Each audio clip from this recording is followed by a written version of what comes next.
Welcome to The Explainer. Today, we're diving into a story about what happens when someone tries to navigate a system that seems, well, almost designed to work against them.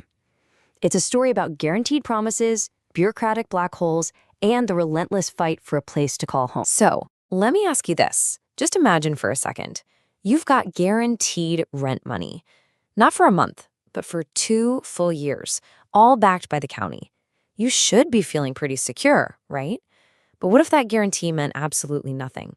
What if you still ended up with an eviction notice in your hand? Okay, so look at this. On one side, you've got an official eviction notice. You didn't pay rent, you have to leave. But on the other side, a letter from the government confirming a steady, guaranteed income every single month.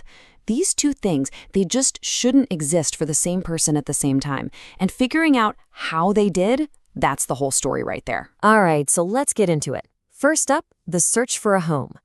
This should have been the easy part, but as you'll see, it was anything but. So let's meet Tamitra Nunn.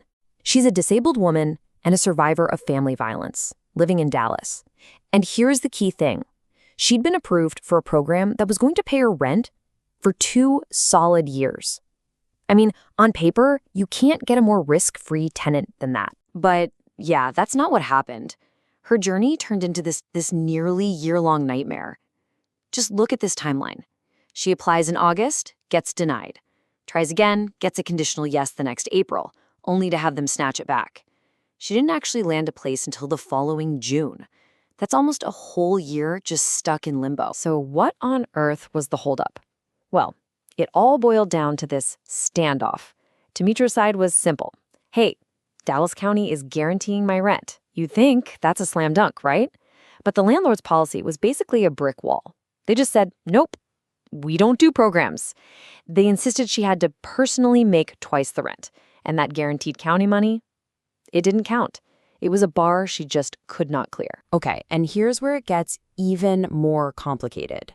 You know, while this whole housing fight was going on, she was also fighting a totally separate battle on a completely different front. See, at the very same time she's battling with landlords, her main income, her disability benefits, got cut off by the Social Security Administration, the SSA. And in this recorded call, you can hear her spelling out exactly what that meant for her. And this wasn't just about, a payment being late. This was about pure survival.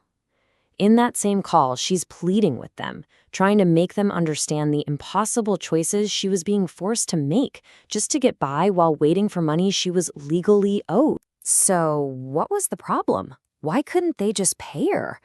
Well, it turns out her case was locked at a payment center. You gotta think of this as a bureaucratic black hole.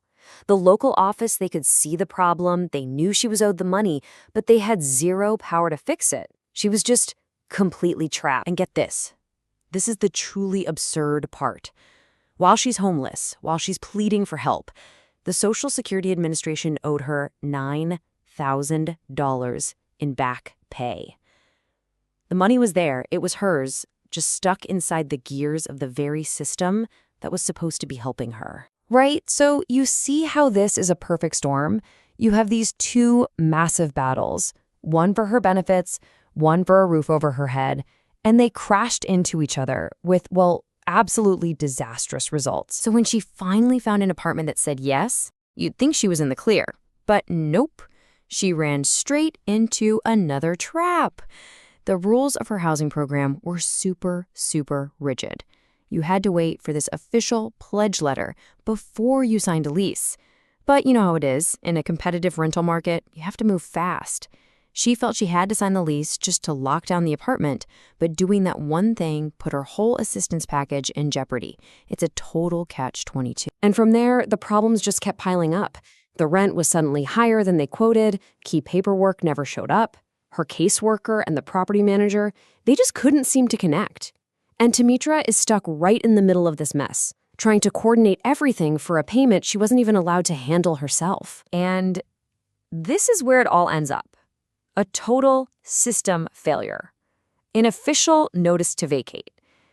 Even after she got the apartment, the wires between the agency and the landlord got so crossed that the rent just didn't get paid. And she's facing eviction all over again. So yeah, that one piece of paper, It says it all. It's the total breakdown of the safety net. Let's really look at what that means. Okay, this chart just lays out the sheer absurdity of it all. On one side, you have the rent she owed, about $1,400. On the other side, the back pay the government owed her, $9,000, more than 6 times the amount. She had the money. It existed. It was just locked away by a different government office. You know, when you're caught in a mess this tangled, knowing your legal rights isn't just a nice thing to have. It's a survival tool. It's absolutely critical. So, a really key idea here is something called source of income protection. Basically, in places that have these laws, a landlord can't legally turn you down just because your money comes from, say, disability or housing voucher instead of a regular paycheck.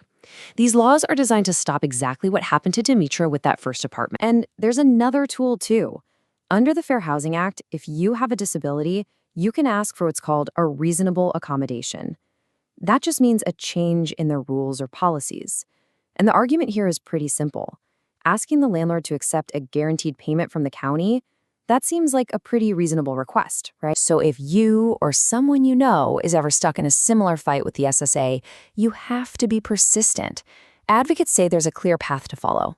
Call them, sure, but also put everything in writing. Document every single call, every email. Escalate to a supervisor. And if you're still hitting a brick wall, there's a last resort. Contact your congressional representative. They have staff specifically to help with these kinds of problems. And really, this is what it all boils down to. This is the big takeaway from Demetra's story. The laws and protections, they're on the books. They exist, but they don't enforce themselves. You have to know your rights, you have to stand up for them, and you have to be ready for a fight. And in the end, the outcome really just came down to one simple thing. After that final hard no from the first property, she got a simple yes from a different apartment just a few weeks later. We're talking about the same person, the same assistance program. The only thing that changed was a landlord who was actually willing to work with the system. So this whole story, this whole vicious cycle, it leaves us with a really big question. We build these safety nets, right? Housing programs, disability benefits. They're supposed to catch us when we're in crisis. But when those nets are full of holes, when they're tangled up in red tape and rigid rules, whose job is it to fix them? Is it all on the person who's already struggling? Is it on the agencies themselves? Or is it on all of us to demand a system that actually works for the people it's supposed to serve?